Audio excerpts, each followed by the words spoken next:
Do you think emotional intelligence is all about being nice, or that it's innate and can't be developed? Well, think again. Today we're diving deep into the topic of emotional intelligence, a concept often misunderstood and surrounded by myths. We're going to debunk 6 common misconceptions, each one more intriguing than the last. From the idea that it's a trait exclusive to women, to the belief that it doesn't matter in the workplace. Stay tuned as we debunk the first myth about emotional intelligence. Starting off, let's debunk the myth that emotional intelligence is all about being nice. Now, don't get me wrong, being nice is a good thing, but it's just one small piece of the emotional intelligence puzzle. Let's think for a moment. Is someone who's always pleasant but can't understand or manage their own emotions really emotionally intelligent? No, not really. See, emotional intelligence goes beyond just being nice.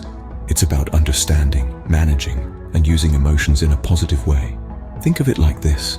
Emotional intelligence is like the captain of a ship. It guides you, helping you navigate through the turbulent waters of your emotions and steering you towards effective communication and productive relationships. It's about knowing when to be firm and when to be flexible. It's about understanding the emotions of others and responding to them in a way that builds trust and respect. It's about empathy, the ability to put yourself in someone else's shoes and see things from their perspective. And let's not forget, it's also about relationship management. It's about maintaining positive relationships, resolving conflicts, and fostering a sense of cooperation and understanding. So remember, being nice is just a small part of emotional intelligence, not the whole picture. Emotional intelligence involves a lot more, such as empathy, communication, and relationship management. It's about understanding and managing not just your emotions, but also the emotions of others. Next up, the myth that emotional intelligence is innate and can't be developed.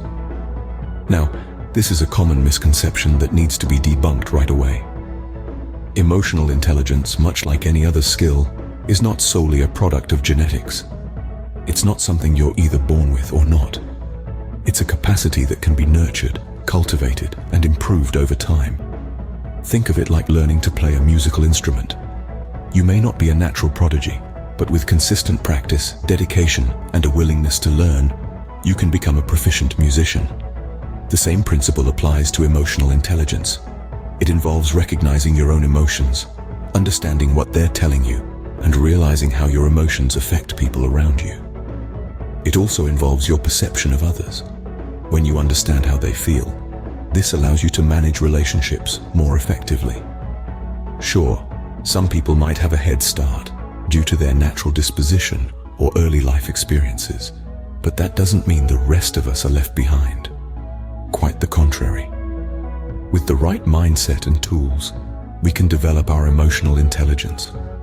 It's about practice, learning, and most importantly, willingness to grow. Remember, emotional intelligence is a journey, not a destination. It's about being open to understanding yourself and others on a deeper level, and using this understanding to navigate your relationships and interactions. So, don't be disheartened if you think you're not emotionally intelligent, because it can be developed. Moving on to the third myth. Emotional intelligence is a female trait. Let's unpack this one, shall we? The belief that emotional intelligence is a trait exclusive to women is a stereotype that couldn't be further from the truth. Emotional intelligence is not about gender, it's about individual skills and abilities. It's about understanding and managing your own emotions, as well as being able to empathize with others. It's about harnessing emotions in a way that helps you approach tasks and solve problems. It's about navigating social complexities and making informed decisions. These are skills that are not determined by one's gender, but rather one's willingness to learn, grow, and adapt. So where does this myth come from? Well, it's probably rooted in the outdated notion that women are more emotional than men. But let's clear that up right now. Emotions are not exclusive to any gender. Everyone, regardless of gender, experiences emotions. And everyone, again, irrespective of gender, has the capacity to understand and manage these emotions. In fact, research has shown that there's no significant difference between men and women when it comes to emotional intelligence. What matters more is the individual's personality, experiences, and upbringing. So, let's put this myth to rest. Emotional intelligence is not a female trait. It's It's a human trait. It's something that all of us, regardless of our gender, can cultivate and improve. So, regardless of gender, anyone can be emotionally intelligent. Here's another myth. Emotional intelligence is irrelevant in the workplace. Well, let's take a moment to debunk this one, shall we? Emotional intelligence is indeed very much relevant in the workplace. Imagine this. You're in a team where everyone understands and respects each other's feelings. They know when to give space, when to offer support, and how to communicate effectively. Sounds like a dream team, right? That's the power of emotional intelligence in fostering team collaboration. Let's talk about leadership. A leader with high emotional intelligence can recognize the emotional needs of their team, respond to stress in a healthy way, and navigate through complex social interactions. They're not just leading, they're empathizing, understanding, and connecting. That's the kind of leader who creates a positive and productive work environment. And what about customer relations? Emotional intelligence plays a significant role here too. It's all about understanding and responding to customers' emotions. An employee with high emotional intelligence can sense a customer's frustration or satisfaction, adapt their approach accordingly, and ultimately build a stronger relationship with the customer. So, you see, emotional intelligence is far from irrelevant in the workplace. It's the glue that holds teams together, the compass that guides effective leadership, and the key to successful customer relations. So emotional intelligence is not just relevant, but crucial in the workplace. Next, let's debunk the myth that emotional intelligence equals agreeableness. A common misconception is that those with high emotional intelligence are simply agreeable, always nodding along and never placing a foot wrong. However, this couldn't be further from the truth.